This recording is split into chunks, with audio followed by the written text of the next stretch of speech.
GS थोड़ा था। GS tough आ गया आज। हाँ जीएस थोड़ा। अच्छा, जीएस में साइंस पोर्शन थी, जीएस में साइंस साइंस भाई। साइंस वाला क्या क्या क्वेश्चन पूछे? लेकिन जो भी अगर अच्छे से फिजिक्स पढ़े हैं अपना न्यूमेरिकल थोड़ा बहुत देख लें। अच्छा हो जाएगा। न्यूमेरिकल ज़्यादातर कैपेसिटर, इंडक्टर और पावर एनर्जी, काइनेमेटिक्स से थियरी बेस्ड क्वेश्चन है। ये पूछ रहा है कि दो बॉडीज हैं, उन दोनों के बीच के अगर डिस्टेंस को डबल किया जाएगा तो उसमें फोर्स में क्या बदलाव आएगा। इलेक्ट्रॉनिक डिवाइस से ये था कि करंट मापने के लिए कौन सा डिवाइस यूज किया जाएगा। शायद भी उलझाऊ क्वेश्चन नहीं थे। चक्रवृद्धि से थे, साधारण से थे, बारमास के थे, कार्य समय दूरी से था, ट्रेन से था, और हिंदी आपकी नॉर्मल थी। जो साहित्य पढ़ा होगा, जो प्रीवियस ईयर के असाइन क्वेश्चन आए हुए थे सेम टू सेम फॉलो कर रहा है अभी तक जितना पैटर्न हो रहा है। उसमें धारा आईपीसी से आया था, पुलिस एक्ट से नहीं आए थे क्वेश्चन। 2005 से जो 2005 की धारा थी, 1984 की धारा थी, उससे क्वेश्चन उठाया था। फिजिक्स बहुत अच्छा था। न्यूटन के 2 लॉ पूछे थे। न्यूटन के 2 law, equal and opposite direction वाला पूछा था। और उसके बाद फिजिक्स में ये पूछा था कि जैसे कोई एक लड़का है, वो 120 न्यूटन का सामान लेकर के चढ़ रहा है 2 मीटर की हाइट पे,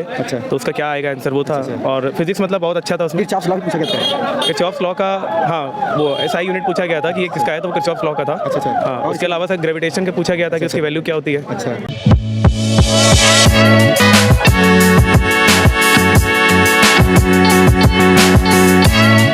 नमस्कार दोस्तों, इस समय हम UP police assistant operator exam centre पर हैं। यहाँ पर अभी छात्र जो है एग्जाम देकर निकलने वाले हैं, तो हम उनसे बात करेंगे और जानेंगे कि पेपर का लेवल कैसा रहा, पेपर में किस टाइप के क्वेश्चन पूछे जा रहे हैं। ये सारी जानकारी आपको उन्हीं छात्रों से दिलाएंगे जो अभी एग्जाम देकर निकल रहे हैं। तो चलिए ये बात करते हैं। पेपर कैसा रहा दोस्त? अटेम्प्ट हुआ है पूरा? हाँ, पूरा अटेम्प्ट। पेपर का लेवल क्या था? पेपर का लेवल मॉडरेट रहा। कठिन नहीं लगा? बहुत ज़्यादा कठिन नहीं है। एक भाई साहब मिले थे, जीएस बहुत कठिन आ गया है, वो भी साइंस वाला पोर्शन, फिजिक्स वाले पोर्शन में है। लेकिन जो भी अगर अच्छे से फिजिक्स पढ़े हैं अपना न्यूमेरिकल थोड़ा बहुत देख लें। अच्छा हो जाएगा। न्यूमेरिकल किस टॉपिक से उठाए गए फिजिक्स में? न्यूमेरिकल ज़्यादातर कैपेसिटर, इंडक्टर और पावर एनर्जी, काइनेमेटिक्स वगैरह से क्वेश्चन नहीं थे क्या? काइनेमेटिक्स से थियरी बेस्ड क्वेश्चन है। अच्छा, थ्योरी बेस्ड थे। और ग्रेविटेशन गुरुत्वाकर्षण वगैरह से? हाँ, ग्रेविटेशन से भी थे। उससे भी एक आध क्वेश्चन डायरेक्ट जी का वैल्यू एक पूछा था।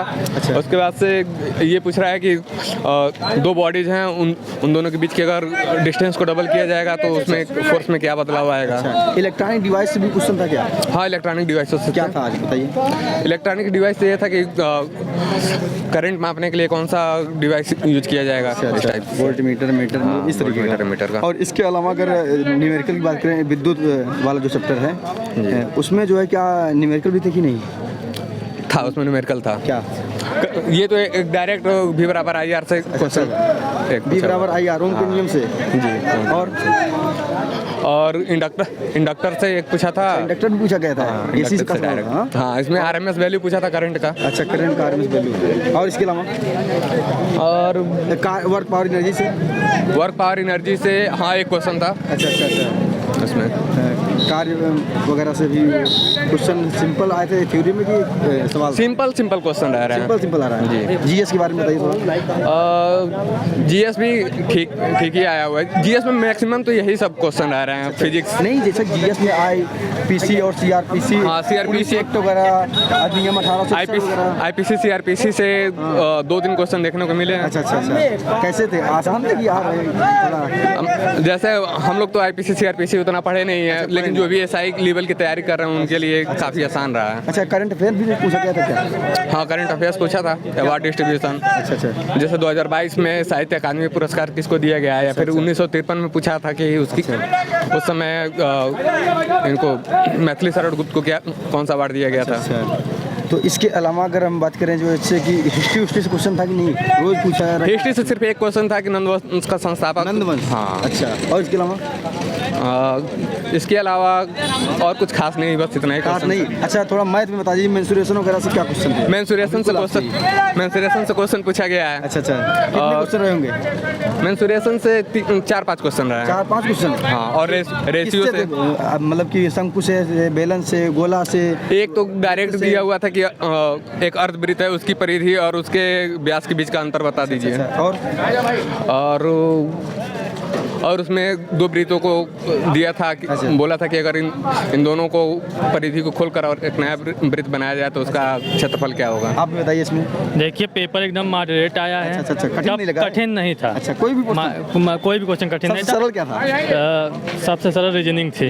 रीजनिंग के बाद मैथ भी उलझाऊ क्वेश्चन नहीं थे। चक्रवृद्धि से थे, साधारण से थे, बारमास के थे।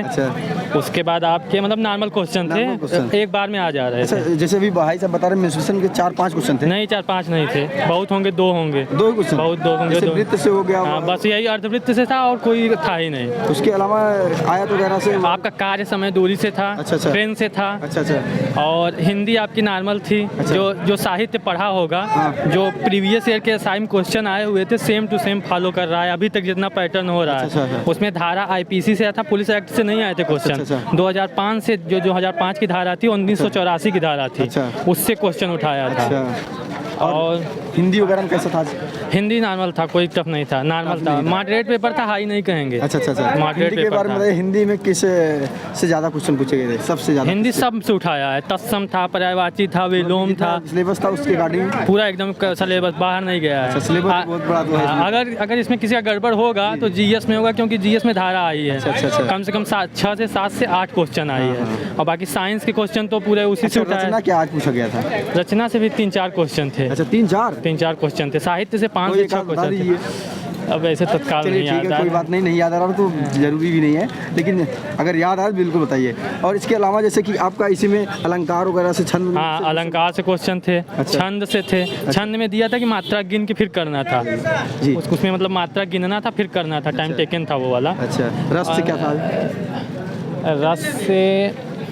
रस से शायद नहीं। चलिए ठीक है। अच्छा, इसमें जो आपका तद्भव अष्टम वगैरह? हाँ, तद्भव अष्टम था। विलोम से थे। विलोम से पर्यायवाची नॉर्मल था, सब कर लेते। मुहावरा था। बताइए। मुहावरा एक था घड़ा पानी भरना, ऐसे करके कुछ था। मतलब कि और एक 3-13 करना होता है। 3-13 करना। 3-13 करना था। और मैथ भी नॉर्मल थी। रीजनिंग नॉर्मल था, नॉर्मल ही था पेपर। टफ नहीं कर सकते हैं। फिजिक्स के बारे में क्या ख्याल है आपका? फिजिक्स फार्मूला बेस पे क्वेश्चन थे सब। फार्मूला बेस पे थे। 1-2 क्वेश्चन टफ हो सकते हैं, बाकी ज़्यादा नहीं टफ थे। ज़्यादा टफ नहीं थे।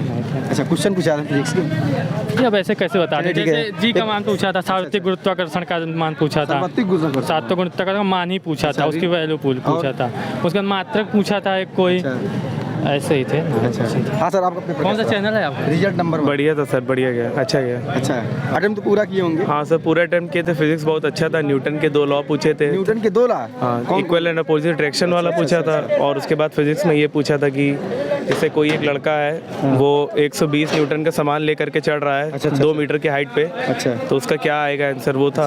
और फिजिक्स मतलब बहुत अच्छा था। उसमें किरचॉफ लॉ भी पूछा गया था। किरचॉफ लॉ का, हाँ, वो SI यूनिट पूछा गया था कि ये किसका है, तो वो किरचॉफ लॉ का था। अच्छा। हाँ, और उसके अलावा सर ग्रेविटेशन के पूछा गया था कि उसकी वैल्यू क्या होती है। अच्छा। और उसके अलावा फिर मतलब जो हिंदी, मैथ्स और ये जो रीजनिंग के थे, मैथ्स के क्वेश्चन कम थे, रीजनिंग क्वेश्चन ज़्यादा थे। अच्छा, रीजनिंग के ज़्यादा थे। रीजनिंग क्वेश्चन बहुत ज़्यादा थे और बाकी मैथ्स के कम थे। रीजनिंग से डायरेक्शन अच्छा पूछा था। अच्छा, 3-4 क्वेश्चन डायरेक्शन से पूछा गया था। 3-4 आज डायरेक्शन? हाँ, 4 क्वेश्चन डायरेक्शन से थे। उसके अलावा फिर और भी उसमें थे। अच्छा सर। हाँ, यही सब। मैथमेटिकल रीजनिंग कैसा था इसका? मैथमेटिकल रीजनिंग भी सर ठीक था, मतलब उतना कैलकुलेशन वाला नहीं था। लेकिन डायरेक्शन वाले ज़्यादा अच्छे थे और सब घुमा के उसमें पूछा गया। घुमा के पूछा गया था। और इसी में जैसे कि ब्लड रिलेशन हो गया, ये सब कैसे आज पूछे गए थे? ब्लड रिलेशन का तो ऐसा था कि जैसे उसमें क्वेश्चन आया था कि हरा को नीला कहा जाता है, नीला को सफ़ेद कहा जाता है, काला को सफ़ेद कहा जाता है, तो गुलाबी को लाल कहा जाता है। और फिर पूछा था कि खून का रंग क्या होता है, तो लाल होता है, और लाल मतलब गुलाबी, तो गुलाबी आंसर सही था उसका। पिंक था, ऐसे करके। और इसमें जैसे कि डाइस वगैरह से क्वेश्चन बनते थे, कैलेंडर वगैरह से? डाइस से नहीं, कैलेंडर से एक भी क्वेश्चन नहीं आया है। डाइस से एक क्वेश्चन आया था। मतलब डाइस के 3 सतह पे उसमें लिखा हुआ था और 3 ब्लैंक था, तो फोल्ड करने के बाद क्या दिखेगा ये बताता था। मैथमेटिकल रीजनिंग कैसा था? मैथमेटिकल रीजनिंग उतना था ही नहीं उसमें। कुछ नहीं था? नहीं, बढ़िया। और इसके अलावा और क्या पूछा गया था, बताइए। और सर बढ़िया, बस फिजिक्स अच्छा होना चाहिए। अच्छा, हिंदी कैसा रहा आपका? हिंदी भी बढ़िया था। बढ़िया रहा। ज्ञानपीठ पुरस्कार था, पूछा था। अच्छा। हाँ, और उसके बाद आपका पुरस्कार से भी पूछा था, विलोम सद पूछे थे, पर्यायवाची पूछे थे। अच्छा। हाँ। और इसमें जैसे GS वाले में आपका करंट अफेयर वगैरह पूछा था कि नहीं? नहीं, करंट अफेयर एक भी नहीं आता। हिस्ट्री से क्या था क्वेश्चन? हिस्ट्री से भी नहीं था। नंदवंश एक बता रहे थे, इसके अलावा और कुछ था कि नंदवंश ही था कि नहीं देखे थे आप? नहीं नहीं, वो था ही नहीं, मतलब सेट अलग होगा, मेरे में तो नहीं था। नहीं, एक लोग वही बता रहे थे। और क्वेश्चन क्या पूछा गया था? बस ये हिंदी में तो ये पुरस्कार ज़्यादा पूछा गया था, उसके बाद फिर वो जो रस से क्वेश्चन आया था। अच्छा। हाँ, और अलंकार से आया था। अच्छा, मैथ को कैसा देखते हैं? मैथ्स तो सर ठीक था, मैथ्स में मतलब कम थे, मैथ्स की जगह रीजनिंग ज़्यादा पूछी है, ऐसा था। चलिए ठीक है, थैंक यू। Welcome sir. दोस्तों, वीडियो इन्फॉर्मेटिव लगी हो तो ज़्यादा से ज़्यादा शेयर करें। जो स्टूडेंट इस शिफ्ट का एग्जाम देकर आ रहा है वे कमेंट बॉक्स में जाए और अपने क्वेश्चन को पुट करें ताकि आपके दोस्तों को उस क्वेश्चन से लाभ हो सके। जय हिंद।